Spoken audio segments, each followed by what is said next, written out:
अभी हमें लिखित में आप जो हमें अभी शिकायत का सुझाव देंगे उनको हमने नोट कर लिया और बकायदा उसकी वीडियोग्राफी भी कराई, जिससे ये ना हो कि आपने बोला क्या था और हमने भेजा क्या था। इसलिए हम जो वीडियो रिकॉर्डिंग है वो और जो आपके जो सुझाव है और जो अन्य अभी जब लास्ट में सुझाव दिए गए हैं वो सारे अपने नोट कर लिए और इसको कलमबद्ध करके राज्य स्तरीय प्रभाव पर्यावरण प्राधिकरण को प्रेषित कर दिए जाएंगे और जो उनके द्वारा इस संदर्भ में जो भी कार्रवाई की जाएगी उस लेवल पर की जाएगी। इस प्लॉट संख्या 8 ML संख्या 12/2024 में एनवायरमेंट क्लियरेंस के लिए जो जन सुनवाई का आयोजन यहाँ पे किया जा रहा है, तो ये खुशी की बात है। आप लोग अपने पर्यावरण के लिए चिंतित हैं। आप सबने अपने सुझाव बड़े शांतिपूर्ण तरीके से मौखिक रूप से, लिखित रूप से यहाँ उपलब्ध करवाए हैं, जिसमें मैं मेंशन करना चाहूंगी चेयरमैन साहब रिया बड़ी, पूर्व प्रधान प्रतिनिधि, पंचायत समिति सदस्य, सरपंच साहब झेटिया, साथ ही जोराराम जी, विभिन्न एडवोकेट्स थे और अन्य जो भी युवा साथी बुजुर्गण थे, सबने अपने अपने विचार यहाँ साझा किए हैं। उन समस्त विचारों को हमने संकलित किया है।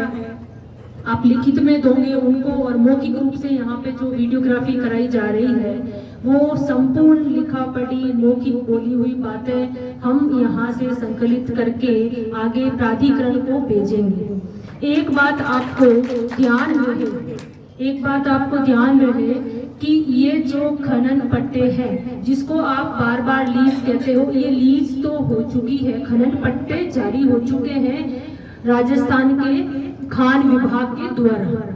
अब ये जो है इसमें पर्यावरण की स्वीकृति के लिए इस लोक सुनवाई का आयोजन किया गया है। इस पर्यावरण स्वीकृति के लिए आपके समस्त सुझाव हम यहाँ से संकलित करके राज्य स्तरीय पर्यावरण प्रभाव आकलन प्राधिकरण एक संस्था बना हुआ है, हम उस संस्था के पास भिजवाएंगे। वो संस्था इन समस्त आपके सुझावों को पढ़ेगी, इनके खनन पट्टों की शर्तों को पढ़ेंगे और साथ ही आपने जो मौखिक बातें बताई, जो वीडियोग्राफी हुई, उनको देखेंगे। उसके बाद वो क्लियरेंस देने वाली यह संस्था है, ये आपको पता होना चाहिए। अपना ये जो मेजर काम था वो था शांति के साथ समस्त सुझावों को, आपत्तियों को और जो भी और कोई आपकी तरफ से कोई समस्याएं थी उनको सुनना और उनका संकलन करना।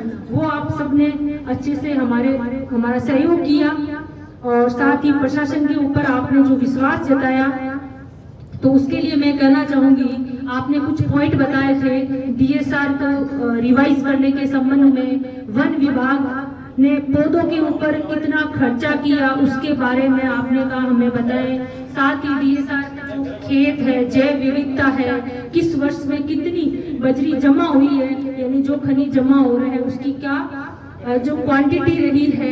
इसके अलावा सरपंच साहब ने कहा था हमारे को कांटे के कागज देने हैं। इसके साथ ही कुछ 5 बिंदुओं की जो एक कमेटी थी उसके बारे में, हाइड्रोलॉजिकली जियोलॉजिकली सर्वे के बारे में, लूनी नदी 12मासी नदी नहीं है ऐसा भी एक वक्ता ने कहा था। इन सब पॉइंट्स को, इसके अलावा विस्तृत पॉइंट हमारे साथ जो क्षेत्रीय प्रदूषण के जो अधिकारी हैं इन्होंने भी नोट किए हैं। तो हम आपके समस्त सुझाव, आपत्ति, समस्याएं इनको हूबहू निश्चित रूप से आगे प्राधिकरण को भिजवा देंगे। धन्यवाद।